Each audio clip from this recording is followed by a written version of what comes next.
Welcome back to the Four Bells for week 3 of our LEGZ cycle. Today in our leg workout, we are focusing on bilateral two-legged squatting patterns in the form of some kind of front-loaded squat. So that could be something as simple as a goblet squat. If you're lucky enough to have a barbell at home, it could be a front squat done with the Olympic front rack or the Arnold style, but we'll get into that. How do we get ourselves ready for our squat workout today? Well, we got 3 things that we are going to do 3 times. We're going to start off with a bootstrapper squat, one of my favorite exercises because it primes not only squatting patterns, but also dynamic hamstring flexibility. From there, we're going to go into the overhead squat. In my opinion, a very average strength tool, but a fantastic diagnostic tool. If you can do an overhead squat well, it tells us we have generally good mobility for generally most things in the gym. And then from there, using that overhead position, we're going to look at open up the hips a little bit more with some overhead lunges. So we're going to do these 3 things 3 times in the warm-up today. Start our warm-up with some bootstrapper squats. We're going to get ourselves into a nice deep squat position, and then from there send those hips up, straightening the legs out as much as possible. So you may see here on the lovely Coach Ben, he's got some great straight legs, but if you can't straighten out your legs fully, that is completely fine. Just get them as straight as you can, but if we can, we're trying to stay holding onto the toes the entire time. So we're going to do 10 of those bootstrapper squats. From there, we're going to make our way over to our PVC pipe or our broomstick and get ourselves set up for an overhead squat. So moving the hands out, so we've got a nice comfortable overhead position, active with the upper body, squeezing those shoulder blades together, keeping the chest nice and proud. We're going to descend down as low as we can in our overhead squat. So the beauty of the overhead squat is it tells us everything about our general mobility. If you've got tightness through the shoulders, tightness through the thoracic spine, it's going to affect the upper body position. And of course, things like hips, knees, and ankles, any tightness around those 3 joints is going to affect your ability to pull into the squat. So the whole body needs to work synergistically together. From there into an overhead lunge, we're obviously going to have a different foot position. You're going to need to have your feet on train tracks. We're just going to do 5 reps. So maybe in the first set, we could do some forward lunges, just alternating legs. Ooh, even some walking lunges, beautiful. And then in set 2, we could do some step back reverse lunges. Oh, wonderful. And then maybe in set 3, we could do some curtsy lunges, stepping across and behind. So those are the 3 things we're doing in today's warm-up. 10 bootstrapper squats, 5 overhead squats, 5 and 5 with the overhead lunge for 3 sets.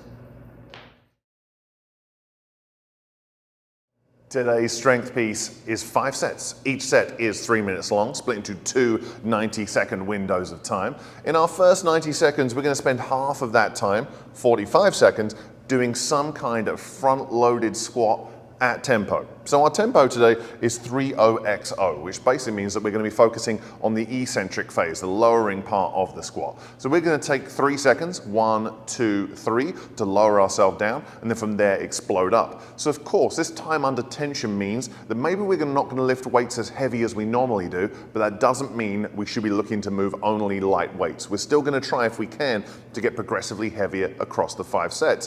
What weights should we use? Well, it really depends on what you have available at home. If you are just only have a few dumbbells at home or maybe a few kettlebells, use them and mix and match however you want to. And if you are blessed enough to have a barbell, let's see if we can add some load to it as we go across those 5 sets. Our antagonist pairing today, pairing with our anterior chain, the front of the body, with some posterior chain work, is going to be some hip thrusts today.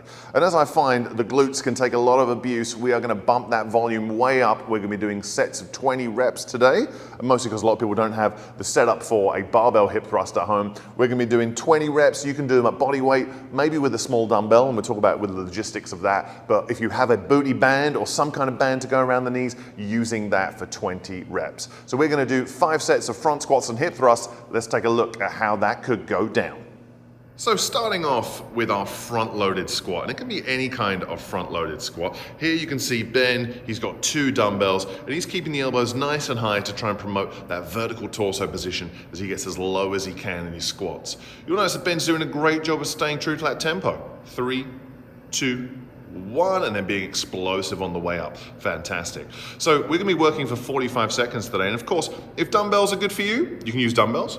If you have a barbell available, maybe you're going to be on a barbell. Whichever style you choose, all we're trying to do today is promote that vertical torso position. I would say here at the Four Bells, we do predominantly front-loaded squatting more. Why is that? Is it because there's anything wrong with the back squat? No, but it really helps us promote a vertical torso position, which in turn means we can keep our low backs healthy. You'll notice here you can see Ben going from that Olympic front rack into that Arnold style squat with the cross arms. Beautiful. From there into our second 90-second window, we're going to get into some hip thrusts. And you can just use an empty bench or a chair, but ideally what we want to do is make sure that whatever we're using, it has a soft edge to it. Setting up just below the shoulder blades, Ben likes it what I call hot tub style, with the arms out. We're going to bring the hips down, push those hips up, squeeze the glutes, and we're going to keep those eyes staring forwards. Having the eyes looking forwards helps promote a little bit of that posterior pelvic tilt, which in turn helps a little bit more with that glute activation. And if you want to add a band around the knees, you can add a band around the knees. If you want to put a dumbbell on your hips, you can put a dumbbell on your hips. The only downside to a dumbbell is obviously that it is a bit chunky, which means it is going to reduce, oh, hello legs, it's going to reduce range of motion ever so slightly. Either way, big drive up, squeeze the glutes, 20 reps. In today's conditioning piece, we are pairing squatting patterns with hinging patterns again. All the squats, all the hinging, trying to attack the legs as much as we can. We have ourselves a 12-minute AMRAP where we have an ascending rep scheme. You can see on the board here, it says 3, 6, 9, 12, 15, ... Don't be the person who says to me, oh, so I got to 15, so that means I can stop, right? No, you cannot stop. When we get to 15, we go up 18, 21, we keep going up by 3. So we're gonna see how high up the ladder of reps we can get. So how does it work today? I'm gonna start off with some overhead squats, and they can be done with just a PVC pipe or a broomstick, or even an empty barbell if you're feeling dangerous. We're gonna do 3 overhead squats. I'm then gonna do 3 kettlebell swings. 6 overhead squats, 6 kettlebell swings, 9 and 9, 12 and 12, going up and up and up and up across that 12 minutes. All we're gonna see and do is how far can we go up that ladder in this 12-minute AMRAP. Let's take a look at these 2 movements and how they work in today's conditioning piece. When we get into today's conditioning piece, you can see Ben is kind of gonna run through the first few rounds here, doing 3 overhead squats. From there, getting into 3 kettlebell swings. And of course, from there, we go up by 3. All we've got to think with our overhead squats today is just making sure we have a nice deep squat. When we get tired, it's very easy to kind of, put it simply as possible, cheat your reps. Not go all the way down, get the chest down, you're trying to rush it, but instead we're trying to make sure that half reps, we're trying to make sure that everything looks beautiful as we go through our 6 overhead squats. When we get into our kettlebell swings, making sure we have a nice hip hinge, load the hamstring, load the glute, nice and snappy with the hips, squeezing the glutes, flexing the quads, bracing the abs. And that's what we're looking for in today's conditioning piece. Just making sure that every squat is low and beautiful, every kettlebell swing is snappy. Thanks, Coach Ben. Are you gonna do it again? Oh, he's gonna go again? He's doing it. The fitness. Enjoy your workout, everyone. Let us know how you got on.